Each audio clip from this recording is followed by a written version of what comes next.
நம்ம சிங்காரி சரக்கு நல்ல சரக்கு சும்மா கும்முன்னு ஏறுது கிக்கு எனக்கு நம்ம சிங்காரி சரக்கு நல்ல சரக்கு சும்மா கும்முன்னு ஏறுது கிக்கு எனக்கு நான் விட்டெறிஞ்ச சல்லிய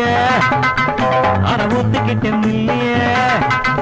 நான் விட்டெறிஞ்ச சல்லிய ஊத்துக்கிட்ட மில்லியே குதிரை மேல ஏறி போய் வாங்க போறேன் கிள்ளியே சிங்காரி சரக்கு நல்ல சரக்கு சும்மா கும்முன்னு ஏறுது கிக்கு எனக்கு